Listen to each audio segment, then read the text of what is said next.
आकाशवाणी हाफलंग सुनने वाले सभी श्रोताओं को मेरा यानी कि सिद्धार्थ पांडे का प्यार भरा नमस्कार। श्रोताओं, हाजिर हूँ आपके लिए आपका पसंदीदा कार्यक्रम लेकर, यूथ प्रोग्राम। दोस्तों, इस प्रोग्राम में बातचीत करने के लिए स्टूडियो में हमारे साथ आज शामिल हैं डिमासा स्टूडेंट यूनियन के जनरल सेक्रेटरी प्रमित सेंग्युंग।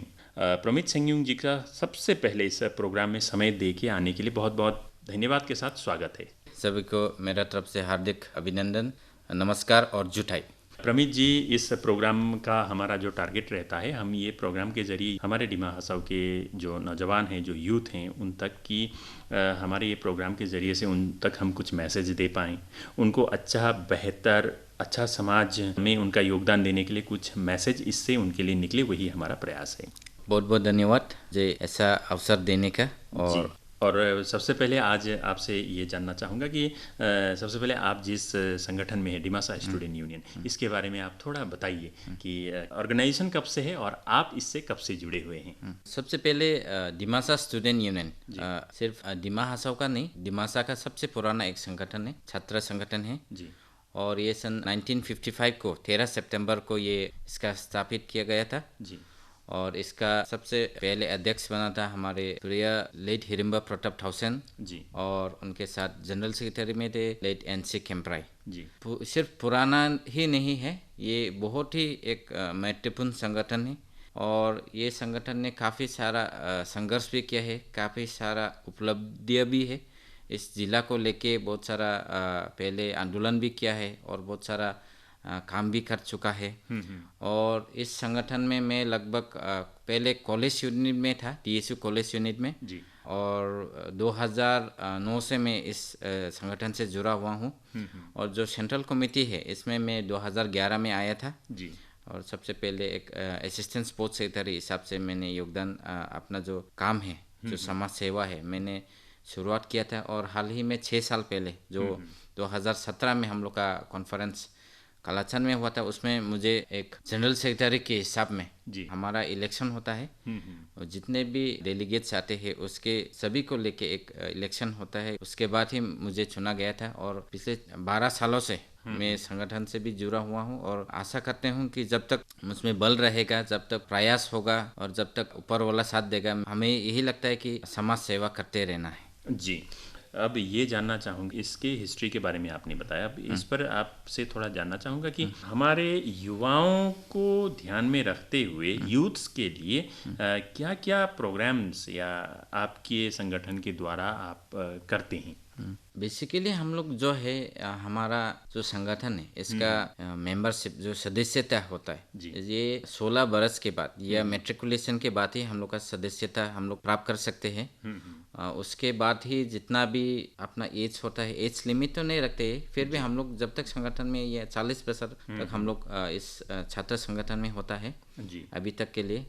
और इसमें भी हम लोग ज़्यादातर प्रयास करते हैं कि हम लोग का युवा, हम लोग का जो भविष्य, देश का भविष्य है, इसको हम लोग कैसे एक समाज के प्रति, अपना जाति के प्रति, अपना जिला के प्रति, अपना देश के प्रति कैसे हम लोग आत्मनिर्भर होना है, कैसे हम लोग अपना योगदान देना है, देश को अपना कैसा जो युवा है उस अपना समर्थन देना है और हम लोग कैसे आगे लेके जाना है, ये हम लोग प्रोग्राम हम लोग शेड्यूल करते हैं। साल में 2 बार हम लोग का ज़्यादातर मीटिंग क्वार्टरली होता है या हाफ ईयरली होता है। उसमें हम लोग विभिन्न प्रकार के कार्यक्रम को हम लोग आयोजित करते हैं, जैसे लीडरशिप प्रोग्राम हो गया जी, स्टूडेंट्स के लिए एक कैरियर काउंसलिंग हो गया जी, और ट्रैकिंग वगैरह भी होता है। फिर भी ज़्यादातर हम लोग क्या होता है, हम लोग मीटिंग वगैरह करके, जो यहाँ पे पिछले साल ही जो स्किल सेंटर खुला था उसके लिए भी हम लोग प्रयास कर रहे कि ज़्यादा से ज़्यादा युवा हम लोग का जो नौकरी तो तलाश कर रहे, लेकिन सिर्फ आजकल नौकरी करने से नहीं होता है। ज़्यादातर आजकल का नौजवान जो है रोजगार नहीं मिलता है, तो अपने पैरों पर कैसे खड़ा हो, इसके प्रति हम लोग का ज़्यादातर कार्यक्रम वगैरह होता है जी। इसमें ज़्यादातर हम लोग युवा लोग को बुलाते हैं, इसमें बहुत मेल फीमेल होता है। और उसको हम लोग कैसे आगे लेके जाए, जो स्किल ट्रेनिंग हो या विभिन्न प्रकार के जो कल्टीवेशन हो, फार्मिंग हो, उसको कैसे आगे ले जाए, ये हम लोग का प्रयास रहता है। ओके, ये प्रयास में जैसा कि हाफलोंग में स्किल डेवलपमेंट सेंटर का अभी निर्माण हो चुका है और साथ ही अलग अलग सरकारी संस्थानों द्वारा भी स्किल डेवलपमेंट रिलेटेड ट्रेनिंग वगैरह दिए जाते हैं। और देखने में ये आता है कि हमारा यूथ जो है उतना ह्यूज पार्टिसिपेशन नहीं रहता है। उस पर हमारे यूथ्स को आप क्या कहना चाहेंगे कि जो एजुकेटेड अनएम्प्लॉयड यूथ्स हैं वो उनको क्यों ज़रूरी है ये चीज़ों में जाना? विभिन्न हम लोग का जो कार्यक्रम होता है, आयोजन होता है, उसमें हम लोग ज़्यादातर बोलते हैं कि सिर्फ हम लोग अभी तो देखो हम लोग का 6 शेड्यूल एरिया है जी, हम लोग सिर्फ काउंसिल पे ज़्यादातर डिपेंड होता है। कोई कॉन्ट्रैक्ट करता है, कोई बिजनेस करता है, लेकिन जितना हम लोग को युवा के समय में जितना हम लोग को प्राप्ति करना है उतना हम लोग प्राप्त नहीं कर सकता है, चाहे वो कमाई के साधन में हो या किसी भी क्षेत्र में हो जी। हम लोग को ज़्यादातर मतलब जो बाहर की जिला के युवा जितना आजकल परिश्रम कर रहे हैं उतना परिश्रम शायद हम लोग को यहाँ कम ही दिखाई देता है, क्योंकि ज़्यादातर हम लोग का काउंसिल है उसको हम लोग डिपेंड करते हैं, शायद एक दो काम मिलने से होगा जी, ऐसा कोई सोच विचार में हो सकता है। ज़्यादातर हम लोग यही देखते हैं, इसलिए हम लोग का प्रयास यही होता है कि हम लोग हर भाषण में भी बोलते हैं, जो हम लोग मीटिंग वगैरह में बोलते हैं कि सिर्फ हम लोग काउंसिल पे डिपेंड नहीं होना है। अगर हम लोग अभी देखते हैं कि हम लोग का खेती बाड़ी भी अभी कम हो गया, बारिश मतलब मौसम कभी अच्छा होता है कभी ख़राब होता है, तो यहाँ का वेदर भी अभी पहले जैसा नहीं रहा जी। और अभी हम लोग झूम खेती करेगा बोलने से भी झूम खेती में भी अभी पहले का ज़माना में अलग था, अभी का ज़माना में बहुत अलग है। पहले का हम लोग का जो बुजुर्ग लोग था वो बहुत कष्ट कर सकते थे, बहुत ही वो लोग तकलीफ झेल सकते थे, लेकिन अभी का जो है अभी का मॉडर्न युग है, अभी हम लोग पढ़ाई लिखाई करते हैं, कोई ग्रेजुएशन करता है, कोई मास्टर्स करता है, लेकिन क्या होता है ज़्यादातर हम लोग को ये इम्पॉसिबल भी है काउंसिल की तरफ से भी कि सभी को नौकरी देना तो ये पॉसिबल नहीं है, लेकिन सभी को अगर सरकारी नौकरी चाहिए तो कोई प्राइवेट सेक्टर में कैसे काम करे जी। तो इसी के लिए हम लोग का सोच विचार यही है कि अभी जो हम लोग पर्सनली जो क्या कर सकते हैं, क्या सीखे, क्योंकि भगवान ने हम सभी को एक टैलेंट तो ज़रूर दिया है जी, उस टैलेंट को हम लोग जानकारी अपना आप पे करना है, आइडेंटिफाई करना है कि मुझ में ये टैलेंट है। कोई में म्यूजिशियन बनने का टैलेंट हो सकता है, कोई में वीडियोग्राफी का टैलेंट हो सकता है, क्योंकि आज पूरा स्टार्टअप का ज़माना है आजकल। तो यहाँ पे जो है एक छोटा सा ज़िला में अगर हम लोग स्टार्टअप करने से भी यहाँ पे ज़्यादा अमाउंट का भी ज़रूरत नहीं होगा मेरा ख्याल से जी। तो उस फील्ड में भी हम लोग को सोचना है, और कोई रेस्टोरेंट अगर कोई होटल करना चाहते हैं उस फील्ड में भी जाना है जी। तो सभी का मतलब हम लोग को अभी क्या है, हम लोग को ब्रॉड माइंडेड करना है, और स्टार्टअप के लिए हम लोग अगर फाइनेंशियली भी आजकल तो सरकारें भी बहुत स्कीम दे रहा है, तो उसके विषय में मैं सभी युवाओं से ये विनती भी करना चाहूँगा कि हम लोग को सिर्फ एक ही मुद्दा पे एक ही विषय पे विचार करके विमर्श करके नहीं रहना है। हम लोग को खुद आत्मनिर्भर बनना है, और आत्मनिर्भर बनने के लिए हम लोग में क्षमता है, हम लोग में ताकत है, क्योंकि आज बिना सुविधा के बावजूद हम लोग जब यहाँ आज IPS यहाँ से निकल रहा है, ACS निकल रहा है, APS निकल रहा है, तो बाकी जो स्टार्टअप पूरे देश में हो रहा है, तो उस चीज़ में भी हम लोग का कैपेसिटी है, लेकिन हम लोग क्या करते हैं कि ज़्यादातर हम लोग डिपेंडेबल रहता है, तो उसी के कारण क्या हो रहा है, हम लोग को जो युवा का जो ग्रोथ होना चाहिए वो अभी धीरे धीरे कम हो रहा है। ओके, बहुत इम्पोर्टेंट और मीनिंगफुल और महत्वपूर्ण बात आपने बताई है कि युवाओं में जो अपने आप में जो क्वालिटीज़ हैं उनको पहचान के उसको लेके आगे बढ़ना है जी। अब आपसे ये जानना चाहूँगा कि हमारा ज़िला जो है एक बहुत ही खूबसूरत ज़िला है। आज यहाँ के हमारे CM सर भी यहाँ के टूरिज़्म के बारे में बहुत प्रयास कर रहे हैं, और आज कल सुनाई दे रहा है हमारे मुख्यमंत्री जी भी डिमा हसाओ की खूबसूरती के बारे में अपने भाषणों में बात रखते हैं। टूरिज़्म को यहाँ के जो युवा हैं उसको कैसे अपना सकते हैं, और क्या टूरिज़्म एक एम्प्लॉयमेंट जनरेशन का महत्वपूर्ण अंग हो सकता है डिमा हसाओ के युवाओं के लिए? आपका क्या मानना है? जिस प्रकार से हम लोग देख रहे हैं कि टूरिज़्म क्षेत्र में यहाँ हमारे ज़िला में काफ़ी अभी प्रयास भी हो रहे हैं और काफ़ी हद तक सक्सेस भी हो रहा है, लेकिन मेरा ये मानना है कि जब तक हम लोग आम जनता जी, जो हमारा डिमा हसाओ का ज़िला का जो आम जनता है, जब तक हम लोग जागरूक नहीं होंगे, जब तक हमारा एक सोच नहीं होंगे, तब तक हम लोग टूरिज़्म में कभी भी आग नहीं बढ़ पाएंगे जी। क्योंकि अभी देखिए, अभी शिलोंग हो, मेघालय हो, वो जाना जाता है सिर्फ खूबसूरती के लिए जी। नहीं, वो जाना जाता है अपनी साफ सफाई के लिए भी। जी जी तो अगर हम लोग यहाँ पे अगर दिमाग हासाओ को एक टूरिज्म डेस्टिनेशन बनाना है तो हम लोग खुद भी पहले साफ सुथरा रहना सीखना होगा। जी क्योंकि काफ़ी युवाओं को पता नहीं होगा, लेकिन हम लोग पिछले 5-6 सालों से बहुत सफाई अभियान भी रखा है जी। और हम लोग का काउंसिल का तरफ से भी होता है। लेकिन सिर्फ एक दो व्यक्ति ही सोच के नहीं होगा, पूरा जितना समाज से जितना संप्रदाय है इस जिले में सभी को सोच विचार रखना होगा कि हम लोग का दृश्य को एक खूबसूरत, सिर्फ खूबसूरत, ये नेचुरली जो खूबसूरत है, लेकिन इसको बरकरार रखने के लिए हमारा जो कर्तव्य है, जो हमारा दायित्व है एक अच्छा नागरिक के प्रति, तो वही हम लोग को सोच विचार रखना है। क्योंकि मेघालय में भी कोई बाहर से आके तो साफ सुथरा नहीं रखता है जी, वहाँ के लोग हाँ, वहाँ के लोग ही उसको साफ सुथरा रखते हैं। तो उसी प्रकार हम लोग को भी साफ सुथरा रखना है। अभी क्लीनलीनेस ड्राइव करेगा, कितना ही कर पाएगा जी। एनजीओ हो या कोई भी संगठन, लेकिन खुद ही अगर अपना खुद ही जो सामान लेके जाते हैं उसको अगर खुद ही रेस्पॉन्सिबल होके उसको डस्टबिन में डाल दे तो हम लोग का जो रेस्पॉन्सिबिलिटीज है वो हम लोग फुलफिल करते हैं। तो उसी के विषय में मैं ज़्यादातर अनुरोध करना चाहूँगा सभी से, हमारे जो नागरिक है उनसे भी हम लोग विनती करना चाहेंगे कि अपना जो भी कचरा हो, जो भी अपने खाने पीने का वस्तु हो उसको साफ सुथरा रखे और अपना जो आसपास का जो घर है उसको भी साफ सुथरा रखे और जहाँ हम लोग का टूरिस्ट डेस्टिनेशन बना रहे हैं उसको भी साफ सुथरे के साथ उसको सुरक्षित भी करना है। क्योंकि काफ़ी हद तक हम लोगों ने देखा है कि कंस्ट्रक्शन तो होता है, उसके 2-3 महीने बाद या 2-3 हफ्ते बाद ही उसमें हमारे यहाँ के लोग हैं, क्योंकि बाहर के लोग तो यहाँ आके उसको नष्ट नहीं करेंगे, हमारे लोग हैं कुछ ऐसा जो समाज के प्रति अपना जो कर्तव्य नहीं निभाते हैं, वही लोग जो है क्या कहते हैं कि उसको कैसे नष्ट करे, उसको कैसे बर्बाद करे, वही सोच में रहते। तो ऐसा सोच हम लोग को नहीं रखना है।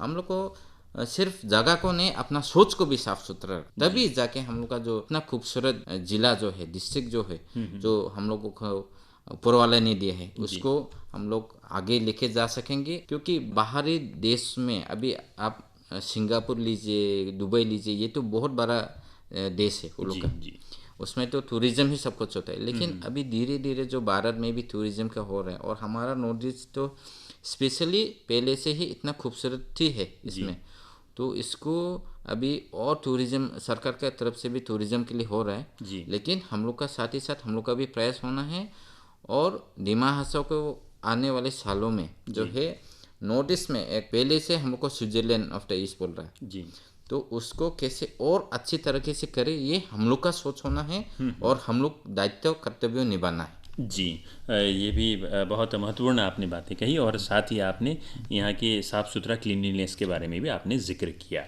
और ख़ासतर क्लीनलीनेस की बात करें तो नदियों में यहाँ के हमारे पिकनिक्स के लिए जाते हैं तो जो है वहीं छोड़ के आ जाते हैं। बहुत ऐसे साइट्स हैं वहाँ जाते हैं तो अलग अलग चीज़ों का सेवन अपने टूरिस्ट साइट में भी करते हैं। और अभी जो देखने में आ रहा है प्रमित जी कि यहाँ के युवाओं में ड्रग्स इंट्रोड्यूस हो चुका है। School going students, college going students इसमें पकड़े हुए पाए जा रहे हैं। इस पर आम समाज, संस्था, संगठन, माँ बाप, हम सब, हम इंडिविजुअल क्या कर सकते हैं? आप क्या समझते हैं? आपकी ओर से क्या कहना है कि हम कैसे इसको रोकथाम के लिए सही दिशा में हमारे नौजवानों को लाने के लिए हमारा कंट्रीब्यूशन क्या होगा? आपका क्या मानना है? सबसे पहले मैं इस विषय में जो है ये ड्रग्स का जो विषय है इसको लेके मैं भी जो फिलहाल यहाँ पे इतना दिमाग हासाओ पुलिस का इतना योगदान हो रहा है तो दिमाग हासाओ पुलिस को मैं धन्यवाद कहना चाहूँगा। और साथ ही साथ जो हमारा युवा है जो इसका सेवन करते हैं उन लोगों को मैं तहे दिल से अनुरोध करना चाहूँगा, उनको विनती करना चाहूँगा, क्योंकि सिर्फ वो अपना कीमती लाइफ जो हम लोगों को मिला है इसको सिर्फ अपना ही नहीं अपना नष्ट नहीं कर रहे, अपना जो घर परिवार का लोग है, अपना जो समाज का लोग है उनका भी नष्ट कर रहा है। क्योंकि अभी देखिए ये सब जो ड्रग्स केस में होता है, जो युवा आता है उनको काफ़ी समय से हम लोग कोई मिल रहा है 1-2 लड़के लोग, तो उसमें क्या पाया जाता है कि किसी का एक लौता लड़का है घर परिवार में, किसी का भाई है, किसी का जो घर परिवार के लोग हैं वो लोग मतलब उनसे सिर्फ परेशान ही नहीं, उनसे मतलब उनको बहुत दुख का पीड़ा हो रहा है। जी। तो उसके लिए क्या होता है कि हम लोग का जो युवा है वो शायद मुझे लगता है कि एक दूसरे से कई सारे ऐसे जो युवा है वो लोग इन्फ्लुएंस भी होते हैं कि अच्छा, हाँ अपने दोस्तों इसका सेवन करने में, हाँ दोस्तों से भी वो लोग। तो यही कहना चाहेंगे कि जो ड्रग्स है ये तो सबसे खराब, पूरा जिंदगी बर्बाद नहीं है, पूरा ये नष्ट, अपने आप को नष्ट करता है। जी। तो इसका सेवन करके जो 2 पल का सुख मिलता है उससे क्या करेगा? जी। अपना जीवन तो वैसे ही बर्बाद कर रहे हैं, अपना घर परिवार का। किसी को बाइक चाहिए, किसी को कार चाहिए, किसी का ऐसा डिमांड करते, अपने घर में डिमांड करते कि कोई मतलब राजा महाराजा का बेटा हो, ऐसा भी कई सारे केसेस में मिलता है। जी।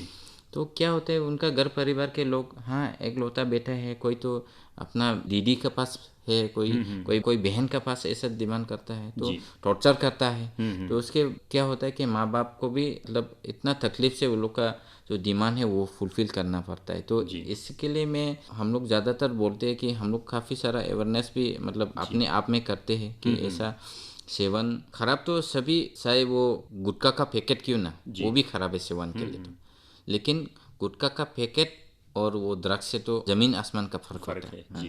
जी। तो जब हमारे जो पेरेंट्स लोग हैं उनसे भी हम लोग निवेदन करना चाहेंगे कि अपने बेटे को भी उनका चाल चलन को नज़रअंदाज नहीं करना है। अच्छा। क्योंकि अभी देखिए मैट्रिक के बाद HSLC के बाद क्या होता है कि हमारा जो यंग जेनरेशन है वो उनको फर मिल जाता है उड़ने के लिए। जी।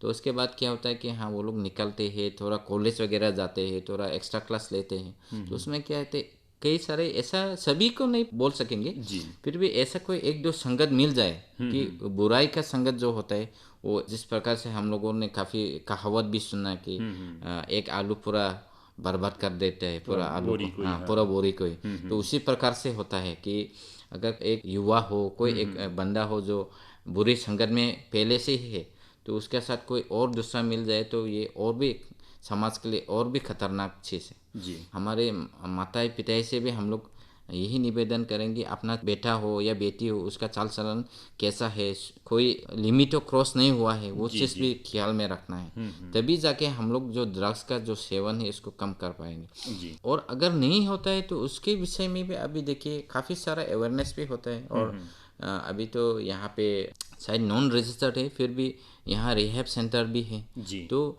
पहले जो हम लोगों का हम लोग क्या होता है कि हॉस्पिटल में बहुत सारा फैसिलिटीज़ का ही कमी होता था। जी। लेकिन आज हम लोगों को इतना दिन भी देखना पड़ रहा है कि हमारा ज़िला में एक रिहैब सेंटर बन गया। तो ये एक बहुत ही, मेरा ख्याल से तो ये शर्मनाक का बात भी है और ये बहुत दुख का बात भी है कि ऐसा समय हम लोग को देखना पड़े। और अगर इसको अभी समय रहते हम लोग अगर कंट्रोल नहीं कर पाएंगे, समय रहते बंद नहीं कर पाएंगे, तो ये पूरा डिस्ट्रिक्ट, पूरा ज़िला में फैल जाएगा।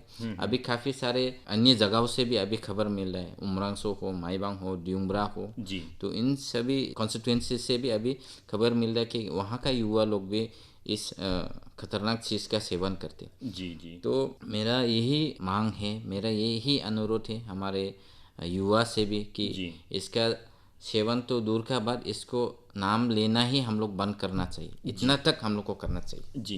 बहुत महत्वपूर्ण आपने ये बात उन माता पिताओं के बारे में, पेरेंटिंग प्रॉपरली के बारे में बताई कि अपना बेटा या बेटी कुछ भी माता पिता को लगे कि कुछ भी मतलब थोड़ा इधर उधर हो रहा है तो उसी समय उसको प्रॉपरली मॉनिटर करना चाहिए। ये बहुत अच्छी बात आपने बताई। अब आपसे जानना चाहूँगा कि समय की भी कमी है, जैसा कि आपने जिक्र किया कि डिमासा स्टूडेंट यूनियन का कॉन्फ्रेंस होने जा रहा है, ये कब से होगा, कहाँ होगा, कितने दिनों का है, इसके बारे में आपसे थोड़ा कुछ जानना चाहेंगे। कॉन्फ्रेंस का पहले हम लोग का 13 सितंबर का जो है हम लोग का फाउंडेशन डे है। ओके। तो इसमें भी हम लोग इस बार क्योंकि कॉन्फ्रेंस मना रहे तो इस बार हम लोग छोटा मोटा ही हम लोग का जो फ्लैग है वो उसको होस्ट करके ही हम लोग का ऑफिस में ही और विभिन्न दिमा हासाओ कार्बी आंगलोंग में इसको सिंपल तरीके से मनाया जाएगा। उसके बाद जो है हम लोग का 47 जनरल कॉन्फ्रेंस आ रहा है इस साल। तो ये 6 साल का बाद हम लोग इस बार कॉन्फ्रेंस मना रहे हैं और आयोजित कर रहे हैं। ये सितंबर का 22 से 25 तारीख तक होगा, 4 दिवसीय सम्मेलन होगा। और इसमें विभिन्न हमारे जो ऑल ओवर आसाम से दिमासा जितने भी इनहेबिटेड एरिया से उससे यहाँ आएंगे। और हम लोगों ने इसके लिए हम लोग का माननीय मुख्यमंत्री को भी बुलाया है जी। लेकिन कंफर्मेशन का अभी थोड़ा डेट का थोड़ा इश्यू हो रहा है उनका, मतलब वो ज़्यादातर व्यस्त होने के कारण जी जी कंफर्मेशन नहीं हुआ है।